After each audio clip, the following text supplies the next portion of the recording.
jalan yang lain ternyata porak-poranda dikarenakan kebenaran itu nyata dan juga kebatilan itu nyata. Mana yang hak, mana yang batil sudah nyata di depan kita, tinggal kita menggunakan akal sehat untuk memilih jalan tersebut. Sahabat yang dimuliakan oleh Allah, malam ini seperti biasa di komal kita ini, insya Allah kita menunggu teman-teman kita non-muslim yang ingin berdiskusi dengan baik. Tentu tujuannya adalah untuk menyampaikan kebenaran, menyampaikan risalah, misi kedatangan kita di atas muka bumi ini sebagai ciptaan yang tentu memiliki akhir perjalanan di atas muka bumi menuju kepada perjalanan berikutnya.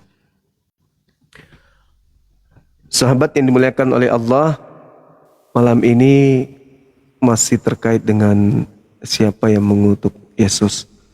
Namun pada endingnya kita akan membuktikan bahwa ternyata yang bangkit dari alam kematian itu yang diceritakan di dalam Bible itu ada data di dalam Bible yang alhamdulillah orang-orang yang terlibat dalam penyaliban itu mengatakan bahwa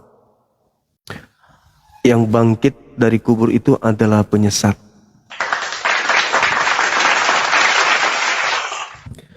Malam ini akan saya buktikan berdasarkan dalil. Kalau menurut orang yang menyalib Yesus, orang yang berupaya melakukan kesaksian palsu, orang yang melakukan tipu muslihat, sepakat untuk membunuh Yesus itu ternyata terbukti di dalam Bible itu sendiri bahwasanya mereka orang-orang yang terlibat di dalam penyaliban ini adalah mengakui sesuai dengan catatan yang ada di kitab saudara kita non-muslim bahwa yang bangkit dari kubur itu adalah penyesat itu sendiri.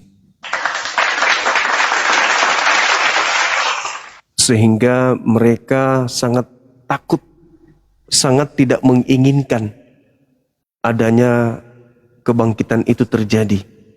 Karena kapan kebangkitan itu terjadi, maka penyesatan yang pertama akan jauh, penyesatan yang terakhir akan jauh lebih hebat daripada penyesatan yang pertama. Ini saudara-saudara yang dimuliakan oleh Allah, kita tidak ingin kita tidak ingin menghujat, kita tidak ingin kemudian menghina, tetap kita semata-mata untuk memberikan peringatan melalui ajaran ini, melalui ajaran mereka. Mudah-mudahan dengan kita menjelaskan bahwa di dalam kitab kalian berdasarkan dengan pengakuan penulis yang menceritakan tentang orang-orang yang ada pada zaman itu, entry pointnya mereka yang terlibat menyalibkan oknum yang mereka sebut Kristus ini ternyata mengatakan bahwa yang keluar dari kubur itu adalah penyesat. Ya, kalaupun mereka punya dalil atau punya dalih, ya itu kan menurut orang Yahudi.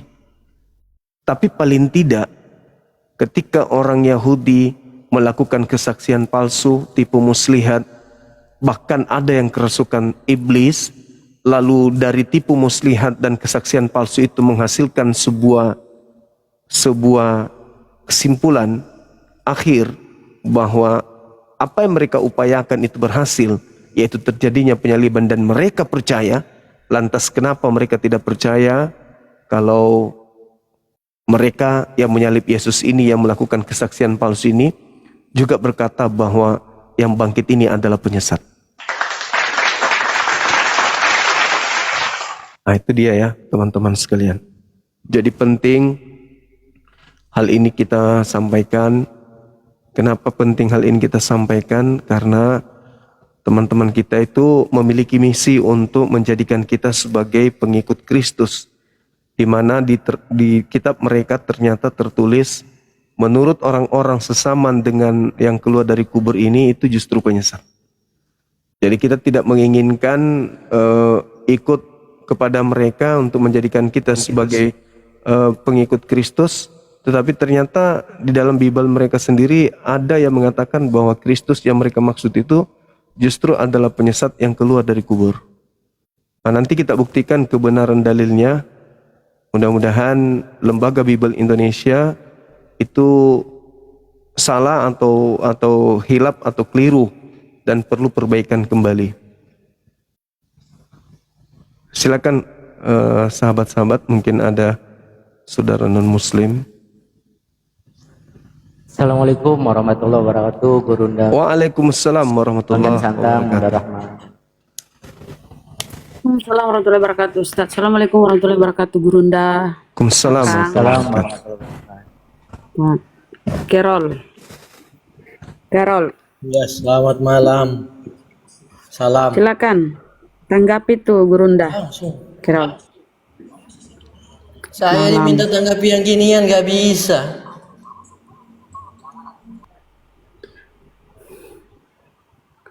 Nah, gimana dong? Ayo teman-teman Kristen. Masih banyak slot kan? Ini masih banyak slot ini 1, 2, 3, 4, 5. Oh masih ada 4. Ya, Carol ini nggak bisa diskusi, nggak bisa debat. Naikin oten lain aja. Terus ngapain kau naik kalau nggak ada mau diskusi? Ini kau mau diskusi, saudara. Nanya. Kalau bisa nanya ya dikasih nanya. Saya mau Ya nanya. silakan kalau mau bertanya silakan tentang ini temanya. Siapa yang mengutuk Yesus? Bagus. Silakan. Terima kasih. Saya mau tanya ayat Anisa 135. Itu judulnya. Kau kan Kristen.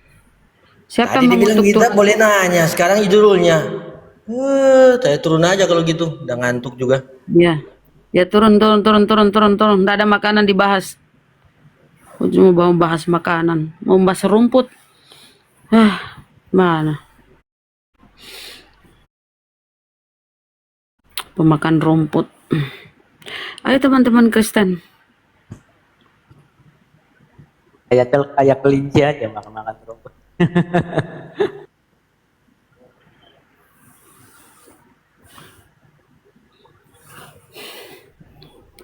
Kang itu nggak ada gambar loh, Kang. Ada. Santang gelap. Oh gitu. Di saya gelap ya, di saya gelap. Iya, gelap gulita.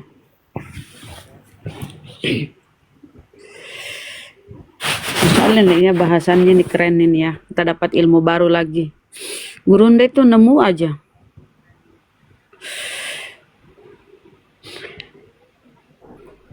Siapa yang dibangkitkan dari kubur itu? Ayo, teman-teman Kristen.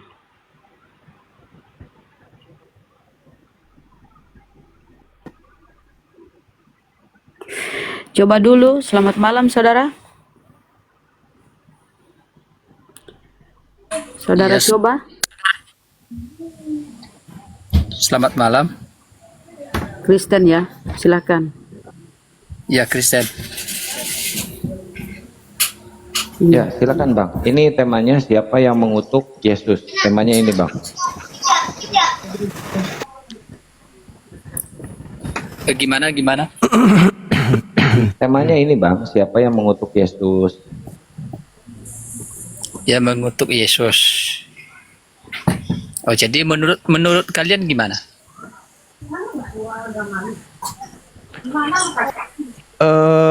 Coba. Kalau suara saya kedengaran Bang. Kedengaran Gurunda. Oke, siap. Gini Bang, kalau kita lihat kutipan yang dikutip oleh Paulus di dalam Galatia 3 nomor 13 itu, di situ dikatakan sebab ada tertulis terkutuklah orang yang digantung di atas tiang salib. Artinya itu merujuk kepada Ulangan 21 nomor 22. Apabila ada orang yang melakukan dosa yang sepadan dengan hukuman mati, lalu kau hukum dia, di data nomor 23-nya, jangan kau biarkan mayatnya di atas salib, di atas pohon. Jangan biarkan menggantung. Sebab orang yang digantung terkutuk, orang yang dikutuk oleh Elohim, jangan kau biarkan mayatnya menyentuh tanah yang diwariskan Elohim kepadamu. Artinya, saking terkutuknya orang ini, maka mayatnya pun dinajiskan, diharamkan menyentuh tanah Yerusalem. Karena orang ini adalah orang yang benar-benar dikutuk oleh Elohim. Nah, dalam kaidah agama Yahudi, orang yang dikutuk Tuhan itu adalah pendosa besar yang memang sudah sepadan dengan hukuman mati. Artinya orang yang dikutuk oleh Elohim. Nah, ini Paulus mengatakan bahwa Kristus telah menebus pengikutnya dengan jalan menjadi kutuk karena pengikutnya. Karena ada tertulis, kata Paulus. Nah, Paulus ini bersaksi seperti ini, itu sebenarnya kalau kita lihat dari suratnya dia, Yesus itu dikutuk oleh siapa? Karena yang mengutuk itu adalah Elohim, dan yang dikutuk itu adalah orang yang melakukan kejahatan yang sepadan dengan hukuman mati. Apakah betul itu Yesus? Atau jangan-jangan itu bukan Yesus? Atau apakah betul yang mengutuk adalah Tuhan Elohim? Atau jangan-jangan yang mengutuknya adalah iblis? Nah, saudara Kristenku lah yang bisa menjelaskan itu kepada kami. Silakan.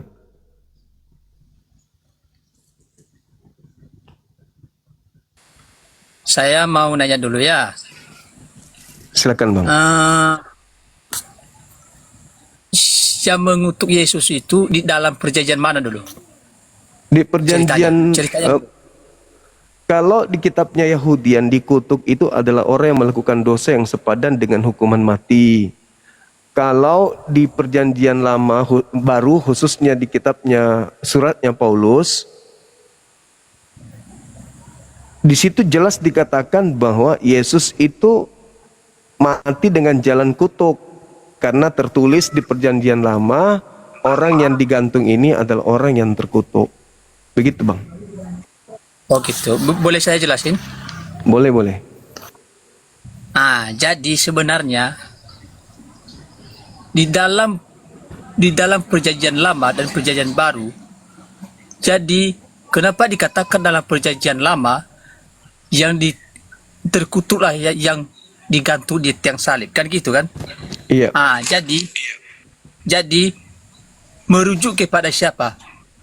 Sampai itu kan merujuk kepada Yesus. Kenapa demikian?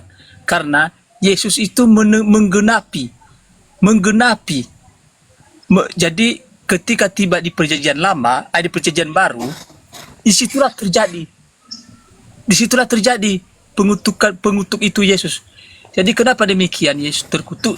Demikian merujuk dari perjanjian lama itu karena menanggung dosa-dosa manusia. Karena sebelumnya di perjanjian lama banyak orang-orang manusia di dunia yang tidak percaya, dan banyak juga orang yang melakukan dosa, dan banyak juga orang yang tidak pernah mengenal.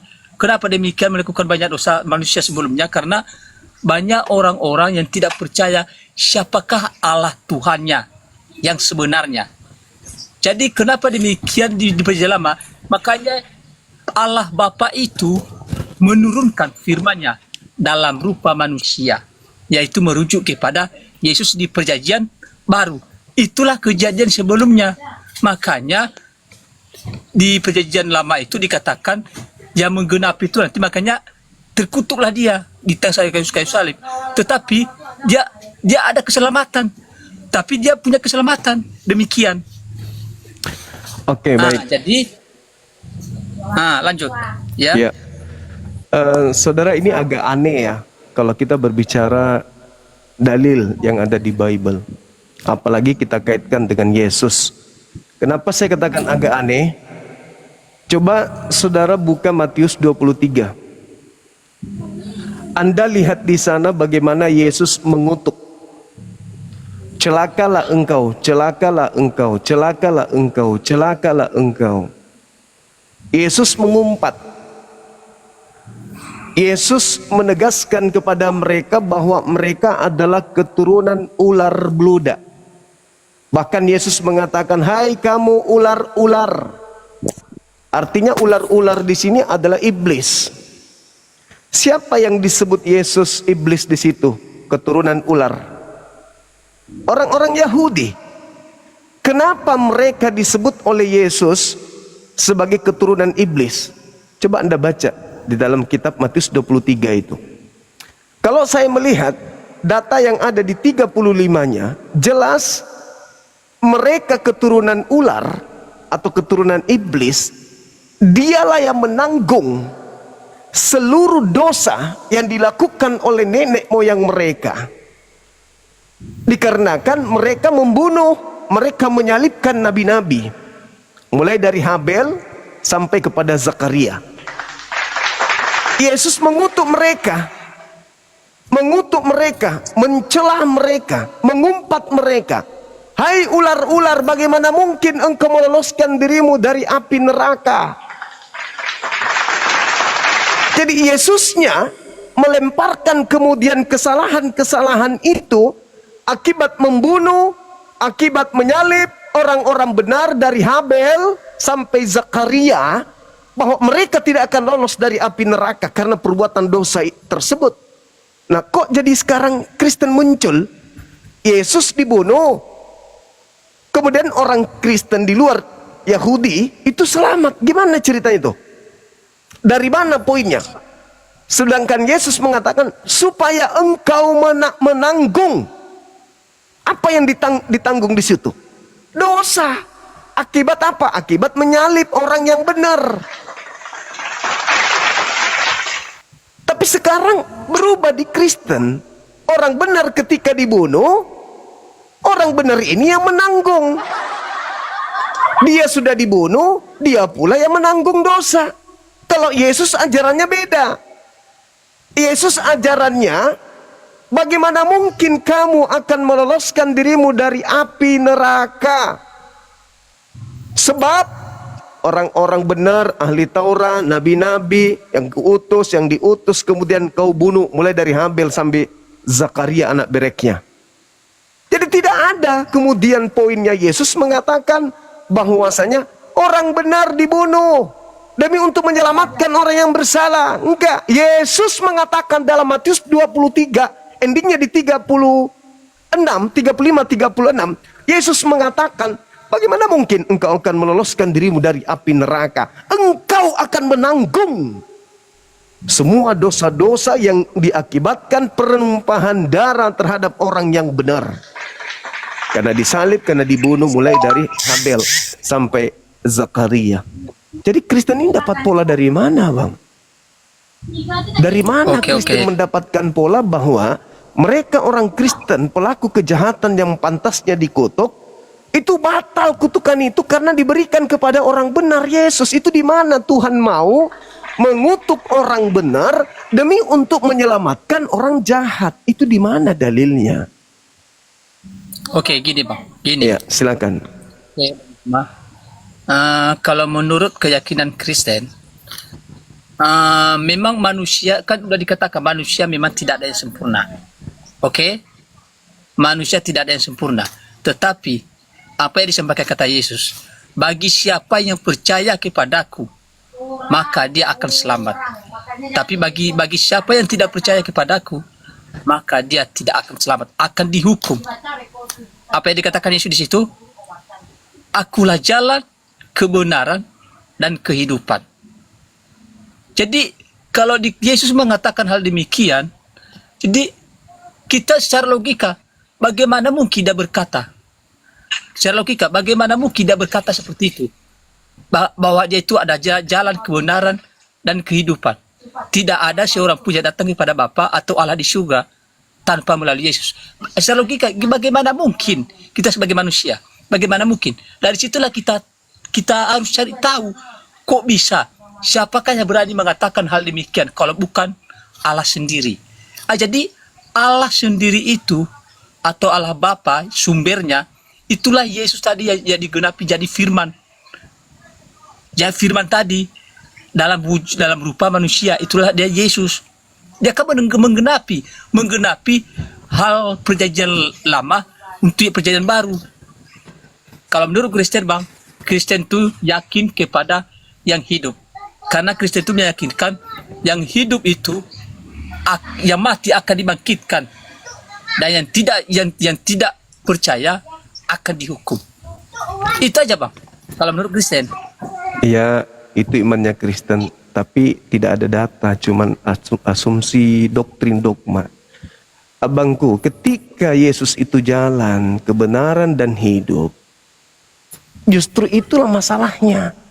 Kenapa dia dibunuh? Kalau dia jalan kebenaran dan hidup, harusnya dia diikuti ajarannya, bukan dibunuh. Coba Dia kan dibunuh karena menggenapi. menggenapi apa yang digenapinya? Iblis, penyesat yang keluar dari kubur. Enggak ada itu bang, apa yang digenapi? Sabar dulu, pelan-pelan. Nanti saya akan buktikan kepada Anda bahwa yang keluar dari kubur itu adalah penyesat. Iblis bang. Berdasarkan kitab Anda sendiri. Saya urai dulu supaya nanti Anda bisa dapat poinnya. Coba nih. Yesus di dalam Matius 23. Apa yang dikatakan nomor 35-nya?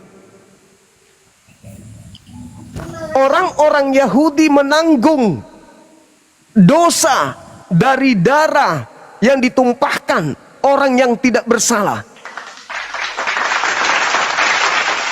Orang yang tidak bersalah yang disalib ditanggung dosanya oleh orang-orang Yahudi. Coba Anda dibaca dulu itu. Yesusnya yang mengatakan supaya kamu menanggung akibat penumpahan darah orang yang benar. Kamu yang menanggung karena kau menumpahkan darah orang yang benar itu. Bagaimana bisa kau meloloskan diri dari api neraka akibat kalian membunuh orang yang benar? Lalu kemudian orang-orang yang ada pada zaman itu, abangku, kalau Anda baca di dalam Matius 27 nomor 25, apa katanya?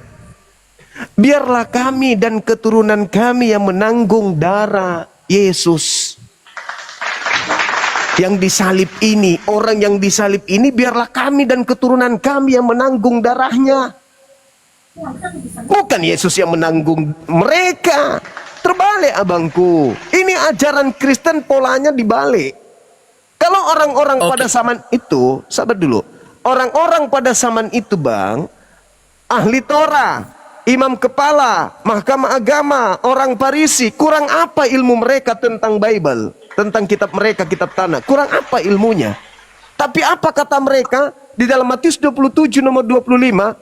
Biarlah aku, biarlah kami dan keturunan kami dan anak-anak kami yang menanggung darah Yesus atas pembunuhan ini, atas pembunuhan terhadap Yesus. Biarlah kami dan keturunan kami yang menanggung akibat kematiannya. Kok jadi sekarang Kristen pula yang diselamatkan dari penyaliban itu? Coba abangku, saya masih bertanya, tolong tunjukkan dalilnya di mana Tuhan Elohim menyalibkan dan mengutuk orang benar demi menyelamatkan orang yang bersalah. Ingat kata Yesus, justru karena menyalibkan orang yang bersalah, orang-orang Yahudi Yesus sebut sebagai keturunan ular-ular, keturunan ular beludak.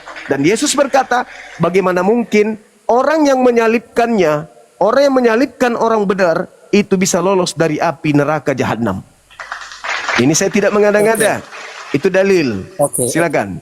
Saya tanggapi. Silakan. Bang Juma mengatakan kenapa orang benar harus disalibkan dan orang-orang itu tidak bisa lolos dari api neraka, gitu ya? Kata Yesus, Bang. Bukan kata saya. Iya. Iya, betul. Jadi merujuk kepada siapakah yang digantung atau yang dibunuh di tiang salib? Merujuk kepada siapa atas perkataan Yesus itu? Itu kan tergantung adalah perkataannya sendiri, jatuh kepada dirinya sendiri, seperti yang dikatakannya, tidak lama lagi aku bersama-sama dengan kalian, sebab anak manusia harus menggenapi. Karena Yesus mengatakan sendiri tuh, dia harus menggenapi bahwa anak manusia itu akan dihukum. Jadi siapa yang menjadi anak manusia yang akan dihukum itu, sementara dia benar, adalah Yesus sendiri. Tetapi kalau secara kita, secara kemanusiaan, secara logika, siapakah yang membunuh atau yang menyalibkan Yesus itu? Itu berarti merujuk kepada orang-orang yang tidak percaya kepada Yesus. Itulah pembunuhnya sebenarnya. Bukan orang-orang yang percaya kepada Yesus, tapi orang-orang yang tidak percaya kepada Yesus, seperti orang-orang Farisi, seperti Yudas. Kan Yudas ke-12 muridnya. Kenapa Yudas melakukan hal demikian, mengkhianati Yesus? Dia menjual kayak gitu ya. Itu karena mereka tidak percaya dengan orang-orang yang tidak percaya kepada Yesus. Jadi makanya mereka mencari akal untuk membunuh Yesus. Jadi sementara yang dikatakan membunuh tadi, yang benar tadi, adalah Yesus sendiri. Nah gitu, Pak. Itu yang tidak lolos dari api neraka, itu yang tadi Amang katakan tadi. Itulah orang-orang yang menyalibkan Yesus, orang-orang yang membunuh Yesus, karena mereka lah yang menanggung akhirnya hukuman itu. Karena kenapa? Karena Yesus bangkit. Karena Yesus bangkit, dia kan sudah menggenapi. Walaupun dia mati dalam 3 hari, tapi dia bangkit loh, Bang. Dia bangkit. Makanya Kristen harus percaya. Itu, Bang.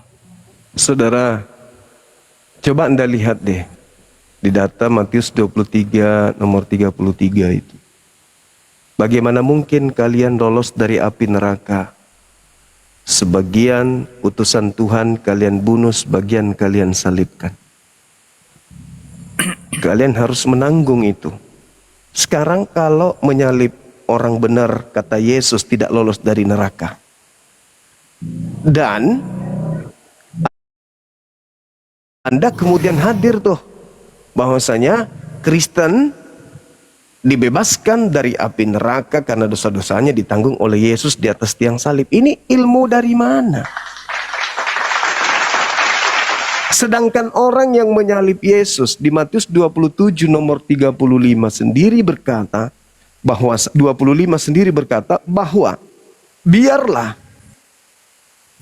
apa yang terjadi terhadap Yesus, darahnya tertanggung kepada orang-orang Yahudi dan juga keturunan orang-orang Yahudi. Ini permasalahan yang sangat kompleks. Orang-orang yang menyalibkan Yesus, seluruh rakyat ada pada zaman itu yang menginginkan penyaliban, justru mereka mengatakan, biarlah kami yang menanggung darah Yesus dan keturunan-keturunan kami yang menanggungnya. Jadi tidak ada kemudian Yesus yang mengatakan bahwasanya dia adalah korban untuk menyelamatkan orang yang berdosa. Itu enggak ada. Dan dari tadi saya minta data di mana Tuhan menginginkan menghapuskan dosa. Kan yang menghapuskan dosa orang-orang itu kan Tuhan. Yang menyelamatkan manusia dari kutukan itu kan Tuhan. Sekarang di mana Tuhan mengutuk orang benar, Yesus, demi untuk menyelamatkan orang yang terkutuk, yaitu orang-orang Kristen. Di mana dalil itu? Ada nggak dalil itu? Nggak ada. Apa buktinya nggak ada? Yesus sendiri yang mengatakan, bagaimana mungkin kamu meloloskan dirimu dari api neraka? Diutus padamu nabi, diutus padamu kemudian ahli Torah, diutus padamu kemudian Mesias, tapi kau bunuh dan kau salibkan. Jadi bagaimana mungkin kalian bisa lolos dari api neraka? Orang-orang Yahudi, keturunan para penyalib nabi, itu tidak lolos dari api neraka, kata Yesus. Coba Anda baca tuh. Ulangan Matius 23 nomor 31, 32, 33. Coba Anda baca. Oke, udah saya lihat, Bang. Nah, bagaimana? Apa kata Yesus di situ? Bisa nggak orang-orang ini lolos dari api neraka akibat daripada menyalib? Iya betul. Yang tidak lolos itu, Bang, yang menyalibkan tadi. Mereka menanggung darah. Apa mereka? Mereka menanggung darah sampai cucu ke anak, katanya kan. Tetap mereka lah yang tidak bisa diselamatkan. Iya, orang-orang keturunan loh. Keturunan keturunan dari penyalib nabi-nabi, mulai dari Habel sampai Zakaria, itu tidak lolos dari api neraka. Lalu kemudian, kalau Yesus yang disalibkan, kata orang-orang yang menyalibkan di dalam Matius 27 nomor 25, biarlah kami dan anak-anak kami yang menanggung darah Yesus. Berarti orang Yahudi dari zaman Habel, yang keturunan mereka, keturunan orang Yahudi yang berasal dari nenek moyang mereka dari Habel sampai kepada Zakaria, tidak lolos dari neraka. Lalu orang Yahudi yang menyalib Yesus sampai keturunannya, anak-anaknya sampai hari ini tidak lolos dari api neraka. Lalu Kristen masuk surga. Dari mana itu, Pak? Dari mana, Bang? Hah? Orang yang membunuh Yesus, keturunannya sampai hari ini menanggung darah Yesus, tidak lolos dari api neraka. Keturunan nenek moyang mereka dari Habel, yang telah membunuh saudaranya sendiri, sampai Nabi Zakaria, keturunannya tidak lolos dari api neraka. Yang membunuh Yesus, orang-orang pada zaman itu, sampai keturunannya hari ini tidak lolos dari api neraka. Lalu ada orang asing masuk surga dari kejadian penyaliban itu. Apa enggak lawak-lawak itu, Bang? Apa enggak lawak-lawak? Kenapa bukan keturunan penyalib Yesus yang selamat kalau penyaliban itu adalah benar Tuhan yang melakukan? Benar Tuhan yang mengutuk Yesus. Kenapa bukan keturunan orang pembunuh-pembunuh ini yang kemudian masuk surga? Kenapa harus Kristen? Gara-gara ada yang keluar dari kubur mengaku Kristus. Nah, itu poinnya. Itu adalah bukan Yesus yang asli. Kalau Anda ingin membuktikan, silakan Anda kasih saya data dulu bahwa yang mati di salib ini adalah benar-benar Yesus. Adakah kemudian Tuhan ingin mengutuk orang yang benar demi menyelamatkan orang-orang jahat? Mana dalilnya, Bang? Gini Bang, Silakan. gimana? Biarpun mungkin kalau dipedalamkan kali, Kristen membenarkan atau memberitahukan kepada Bang Jumala atau seluruh umat-umat Muslim, mungkin tidak percaya. Kenapa tidak percaya demikian? Karena mereka tidak mengerti tentang perumpamaan tadi. Karena perumpamaan dan arti kata yang disampaikan oleh Yesus itu, kebanyakan umat-umat Muslim itu tidak mengerti, tidak memahami. Jadi gini aja Bang, mungkin kalau menurut Abang Kristen selalu salah, gini. Oke lah, enggak apa-apa. Oke, saya terima. Sekarang Bang, saya mau nanya kepada tentang umat Islam, apakah boleh? Silakan. Tapi yang pasti tidak keluar dari tema ini, abangku. Ya, pokoknya saya cuma mau nanya tentang bagian Islam ya, bukan saya tidak lari tentang hal tema, tapi saya cuma menanyakan tentang hal-hal Islam. Boleh kan? Iya, silakan. Sebelumnya dulu Bang, untuk mempertanyakan tentang hal Islam, saya menanyakan dulu. Di akhir zaman, walaupun di Al-Quran atau di Alkitab, siapakah Nabi yang turun di akhir zaman? Nabi Isa alaihissalam. Nabi Isa. Ya. Kan sudah tahu. Jadi kenapa masih juga dibantah, Pak? Kan kau sudah tahu kan? Nabi Isa kalau menurut Al-Quran yang datang di akhir zaman adalah Nabi Isa atau putra Maryam. Sementara di Al-Quran yang datang pula di hari kiamat atau hari akhir dunia adalah Yesus sendiri datang kedua kalinya. Kenapa demikian? Dia datang kedua kalinya adalah menyelamatkan manusia yang percaya kepadanya. Nah, kenapa Saya jawab bukan atau Anda yang mau menjelaskan? Boleh. Saya, Oke, Bang, ya? silakan, Bang. Oke. Nabi Isa alaihi salam datang itu untuk membuktikan kalau dia itu tidak disalib.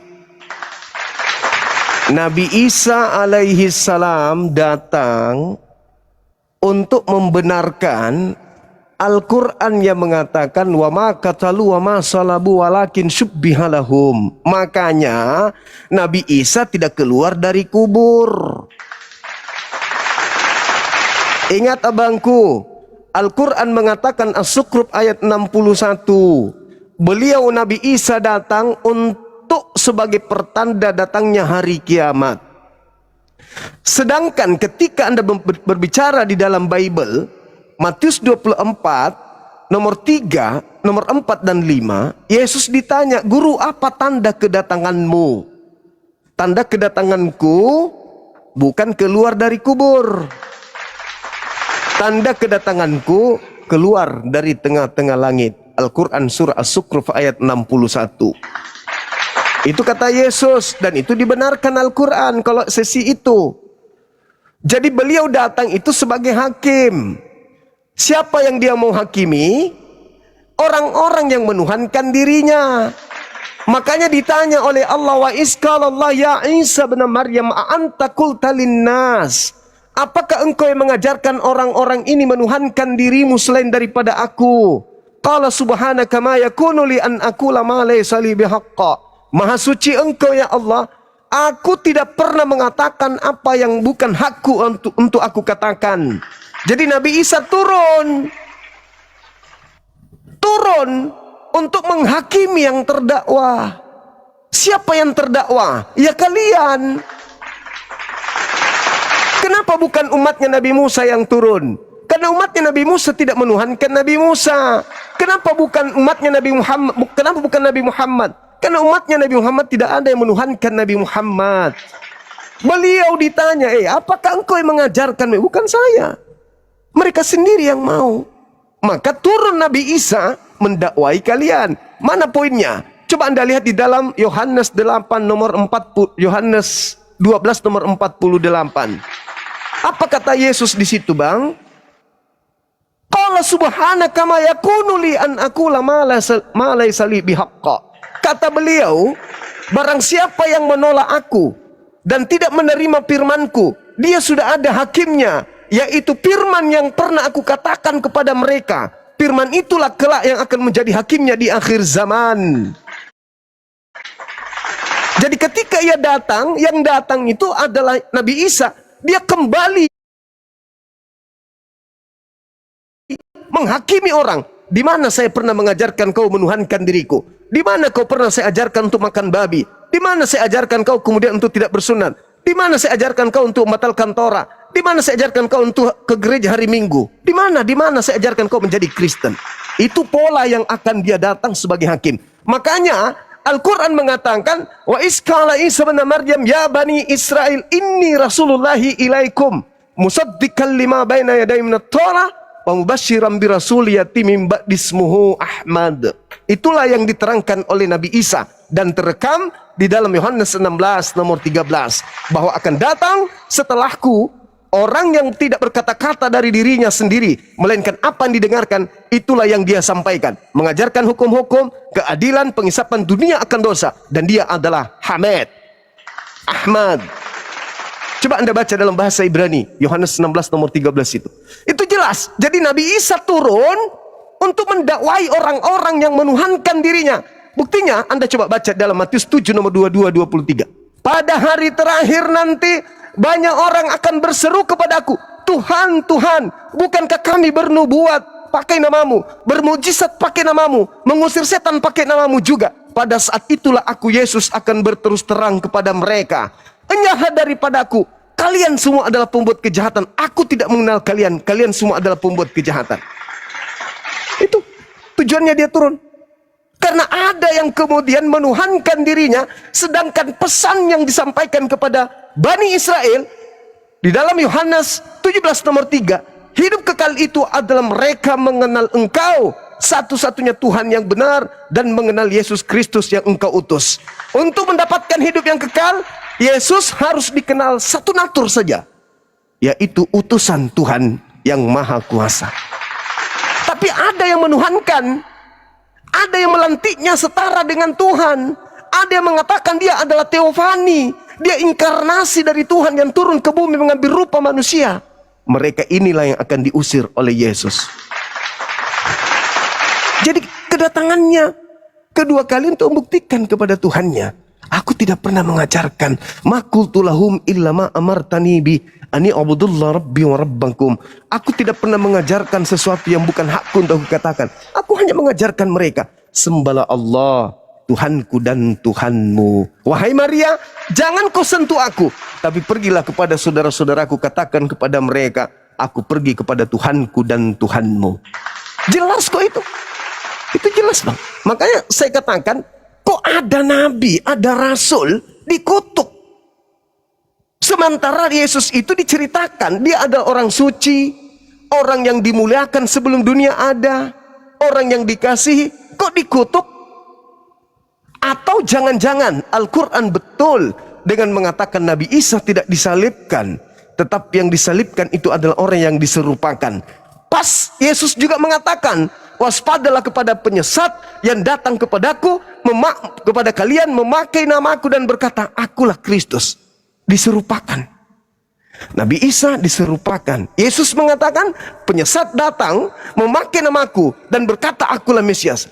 Disandingkan begini, berarti penyesat ini diserupakan dengan Nabi Isa alaihissalam. Berarti ada penyesat yang memakai nama Yesus. Ada penyesat yang memakai nama Yesus. Dan coba Anda baca di dalam Markus 16 nomor 12, apa katanya? Dan Yesus menampakkan diri kepada kedua muridnya dalam rupa yang lain. Berarti yang keluar dari kubur itu sudah bukan Yesus. Kenapa? Karena sudah bukan rupa Yesus, tapi rupa lain. Kalau rupa lain, dari mana pengarang Markus mengatakan itu Yesus, padahal rupanya rupa lain? Makasih sahabatku. Dari mana coba? Dari mana ilmunya? Makanya tidak ada satupun orang. Silakan. Oke, siap. Salut juga saya sama abang bisa memahami ayat Alkitab ya. Oke, mantap. Bahasa Indonesia. Saya juga bangga kalau salut juga sama abang. Saya bangga kalau abang sudah memahami isi Alkitab ya, sudah memahami ayat-ayatnya. Ya, enggak apa-apa, bagus tuh. Gini aja bang. Nah, mungkin saya kurang fokus juga bang, kurang fokus untuk menanggapi ataupun mempertanyakan. Gini aja bang, cari lagi lah yang agak khusus agama Kristen yang naik ke atas lagi. Saya kurang fokus.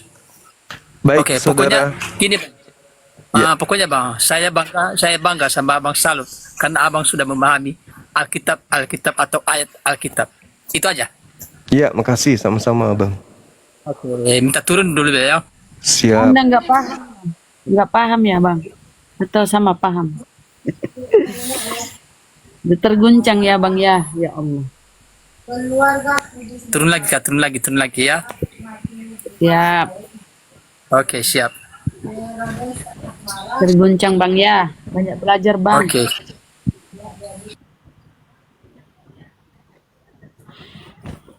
Mantap. Ya Allah, luar biasa gurunda kita ini. Tidak bisa lagi berkata apa-apa ya. Pak Guru Ki, Banyak. apa belajar Ki? Sudah TKO. Oke, silakan. Ya, Kita belum Ya, sampai pasti. kepada dalil bahwa yang bangkit itu adalah penyesat menurut orang yang punya wewenang, punya kredibilitas untuk mengatakan itu pada saat itu. Jadi bukan kita yang mengatakan. Kalau Al-Quran kan jelas, fa innaka rajim. Iblis itu sesungguhnya adalah yang terkutuk, kan gitu. Nah, jadi yang terkutuk ini adalah iblis kalau dalam Al-Quran. Lalu kemudian kalau di dalam kitabnya Yahudi juga adalah iblis yang terkutuk. Kejadian berapa itu? Kejadian 3 nomor 14, 3. nomor 16 ya. Itu jelas, dan kita lihat pengakuan Yesus di dalam Matius 25 nomor 41, yang terkutuk itu juga dienyahkan ke dalam api neraka jahanam. Itu kata Yesus. Jadi menurut Yesus yang terkutuk itu ke neraka, menurut ajaran Nabi Musa yang terkutuk itu adalah iblis, menurut ajaran Nabi Muhammad yang terkutuk itu iblis, menurut ajaran Paulus yang terkutuk itu Tuhan. Jadi agak Berarti Tuhannya aneh. Paulus iblis. Kemungkinan kita bukan kita paku mati, itu yang tertulis di Bible. Ya ente syukran barakallahu fik. Terlepas dari benar tidaknya, ya kita lepas tangan, itu tertulis di Bible.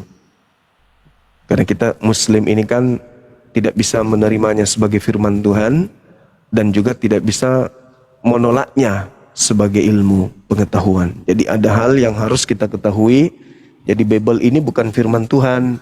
Kalau dalam kaidah Islam, meskipun saudara kita Kristen mengatakan ini firman Tuhan, tapi karena ini bukan kitab suci kita, maka kita terima ini sebagai ilmu pengetahuan.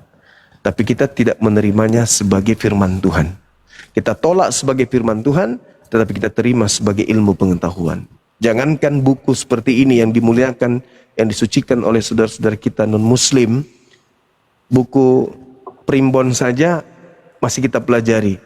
Bahkan buku-buku daftar menu juga kita pelajari. Bahkan catatan-catatan piutangnya Pak Bom-Bom pun masih bisa kita baca. Begitu saudara. Silakan kalau masih ada teman kita yang mau belajar atau mau tanya jawab. Teman-teman di bawah jangan terguncang ya. Ayolah Multi, berkalian teredukasi, kita pun dapat ilmu semua. Ayo. Siapa itu di YouTube bilang sampo metal? Hah? Maksud lo apa? Hah? Rambut saya gitu maksudnya? Assalamualaikum Bang Zuma. Tep-tep saudara. Waalaikumsalam warahmatullahi wabarakatuh. Kang. Maaf Kang Bang, mana, mau nanya Bang. Saya Muslim. Kang. Kok ini Boleh gelap? nanya Bang. Islam Bu, Bunda.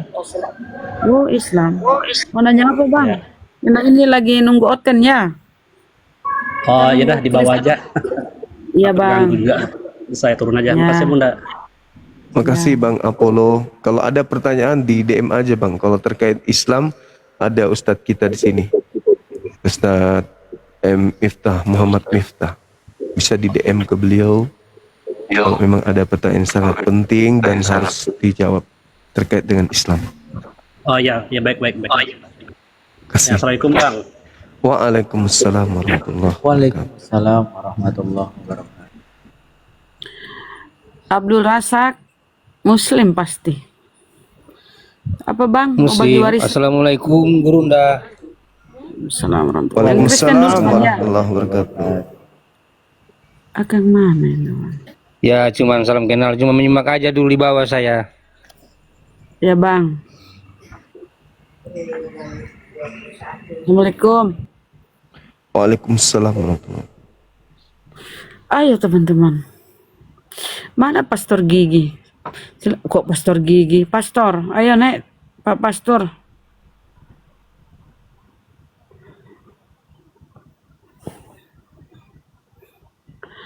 Host Akang, Kaira.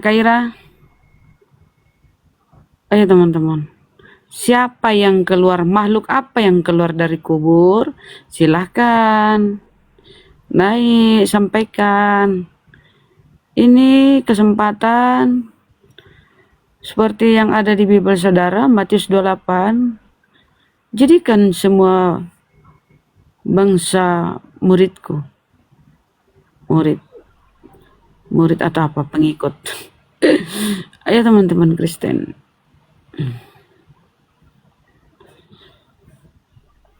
Memang judul ini udah udah seminggu ya, hampir seminggu judul ini memang terguncang Kristen. Mana dia pastor, saudara pastor mana? Gak ada, multi Pak Pastor. Ayo. Mana dia? Manulang. Ayo teman-teman. Pak Pastor naik yuk. Mana dia? Pastornya pada gemeteran.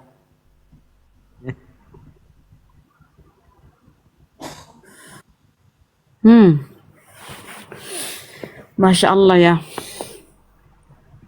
nyimak di Komal Muslim itu, kalau ada gurunda, aduh, catat ya teman-teman, catat. Itu bekal.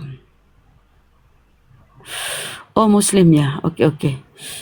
Ayo mana teman-teman Kristen?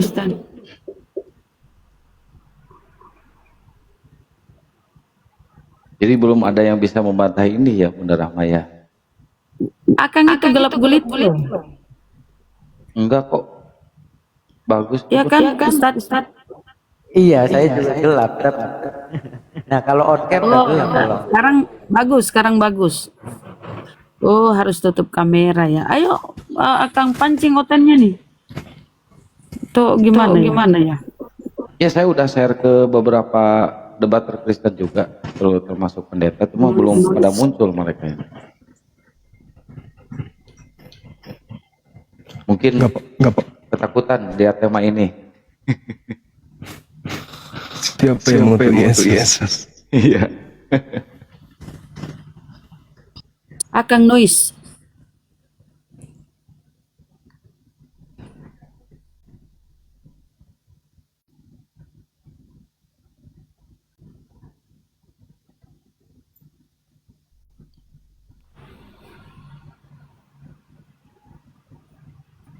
Tadi dia hampir mau menyamakan ini narasinya dengan Nabi Isa. Oh nggak bisa itu. Jadi pengennya itu Nabi Isa itu Yesus, mereka itu. Tapi sebenarnya kalau mereka dudukkan perkaranya dengan tepat, sebenarnya yang mereka tuliskan di dalam Bible mereka itu dengan nama Yesus itu Nabi Isa. Itu Nabi Isa. Kan memang yang datang di tengah kaumnya Bani Israel kan memang Nabi Isa. Cerita tentang Nabi Isa yang kemudian menjadi pengabaran di tengah-tengah masyarakat Yahudi kala itu, inilah yang sampai kepada penulis-penulis melalui kesaksian-kesaksian. Tapi karena mereka menulisnya dalam bahasa Yunani, maka ditulisnya Isaus. Coba nama pertama yang muncul di original teks itu kan Isaus. Isau, bahasa Aram. Os, karena dia dikirim surat-surat ini untuk non-Yahudi. Maka tertulis Isaus. Nanti di Indonesia baru diganti menjadi Yesus. Kalau di Barat, Yesus. Di sini, Yesus. Original teksnya Isaus. Berasal dari kata Iso. Isa. Yesua. Nah, itu dia. Jadi memang Nabi Isa ini yang melakukan sebagai aktor di situ, sebagai nabi di sana. Nah, ceritanya simpang siur, ceritanya kemudian yang ada di tengah-tengah masyarakat, kejadian peristiwa-peristiwa yang terjadi, Nabi Isa membangkitkan orang mati dan seterusnya. Itu sampai kepada mereka cerita itu. Nah, ada yang menulis. Maka kesaksian-kesaksian orang ini dikumpul. Nah, yang tertulis adalah Yesus. Makanya pertama mereka masuk ke Indonesia, itulah juga sebabnya mereka menggunakan nama Isa alaihissalam, Isa al-Masih. Begitu. Nah, sekarang baru mereka sok gengsi. Oh, bukan Nabi Isa, Yesus itu bukan Nabi Isa. Nah, itu mah sekarang. Kalau dulu pertama ke Indonesia bilangnya Isa Al-Masih. Gitu. Bahkan gereja-gereja itu masih banyak yang mengatasnamakan Isa Al-Masih. Itu jejak sejarah yang tidak bisa mereka hilangkan. Kecuali dirubah, gerejanya dibongkar namanya baru tulis Yesus Kristus. Tapi tetap aja. Kenapa? Karena Bible tertua masih menyisahkan nama Nabi Isa Al-Masih di situ. Jadi tidak bisa kemudian mereka menyembunyikan identitas pengakuan secara tidak sadar. Begitu abangku dan teman-teman yang lain. Pasti Gurunda yang dia pikir yang dia tuhankan Yesus anak Maria yang orang Yahudi ini ya. Yang itu yang dia pikir ya, yang mati. Padahal aduh, Kristus palsu kawan. Kita sapa Yuda. Selamat malam saudara Yuda, Kristen Muslim. Muslim, Mbak. Silakan apa yang disampaikan Bang. Iya, saya senang kalau Bang Zuma dakwanya itu pakai Al-Maidah yang Allah nanyain Yesus kenapa itu apa? Oke Apakah bang, kamu menyuruh ini menuhankan aku? Iya, Itu kayaknya lebih ngena deh, Bang, kalau pakai itu, Bang. ya, Untuk orang-orang mereka Kristen menolak, itu. mereka menolak Al-Quran bang, Bibelnya aja dia nggak terima. Enggak, percakapan di Al-Maidah Oke bang, ayat oke bang, bang, 100. ini udah ada oteng nih, kita Oh mau iya, iya. diskusi bang. Izin, assalamualaikum. Waalaikumsalam. Mohon maaf bang. Manulang Kristen, Manre, habis itu joka-joka, kita pergi ke Arab untuk cium batu. wih, sabar, Baru joka-joka, pergi. sabar saudara, dinginkan dulu babinya, baru kau makan, itulah kau kepanasan, sabar.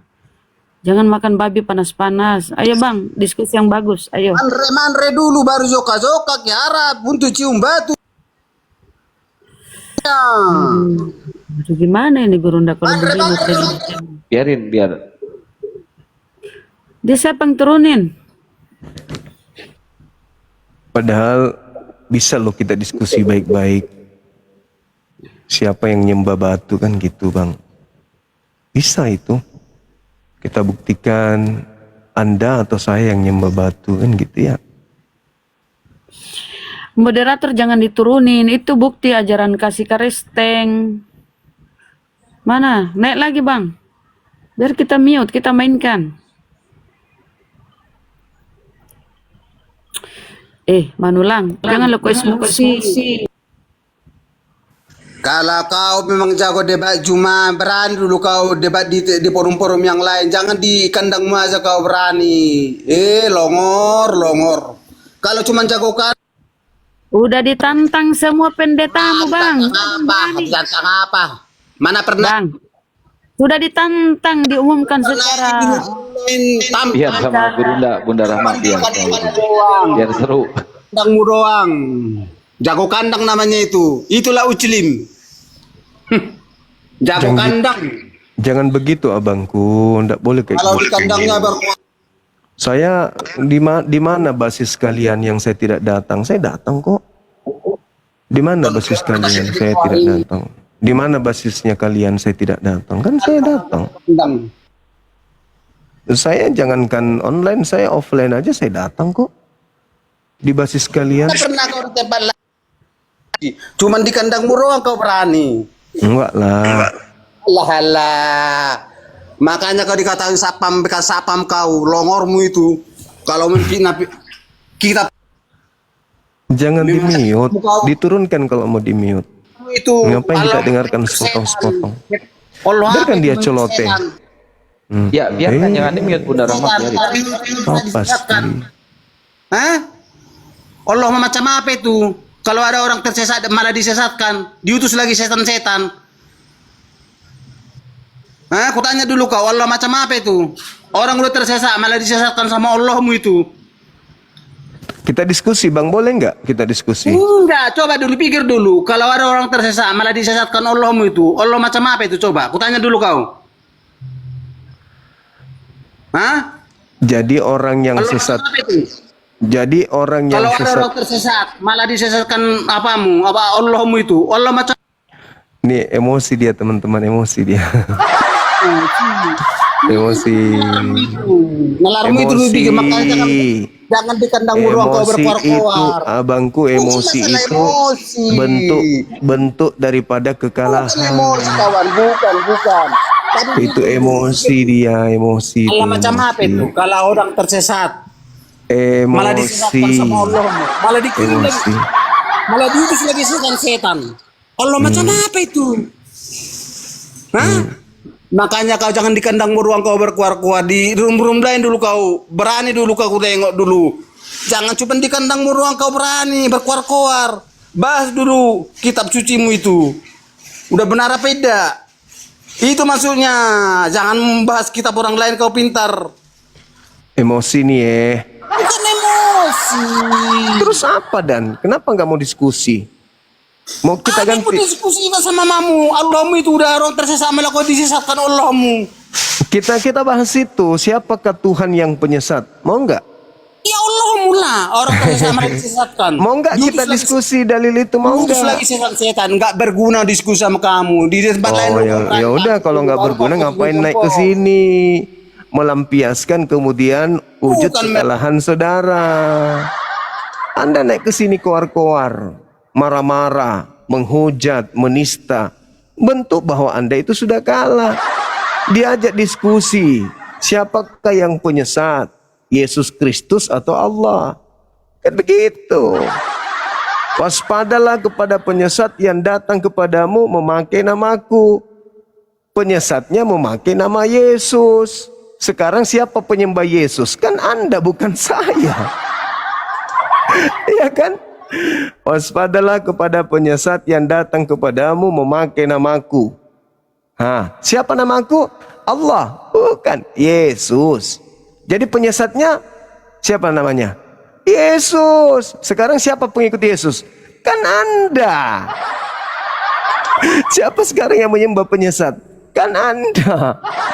Karena menurut Yesus, nama penyesat itu Yesus. Sekarang siapa yang menyembah Yesus? Ya Anda. Berarti Anda menyembah penyesat. Dia yang nyembah penyesat. Emosi. Pret. Naik ke sini dong. Ajak pendetanya ke sini. Gak usah menghujat, gak usah menista. Gak usah menghujat, gak usah menista. Karena kalau saya baca dalil di dalam kitab saudara, ya iblis-iblis itu diutus kepada nabi-nabi sehingga nabi-nabi itu berdosa.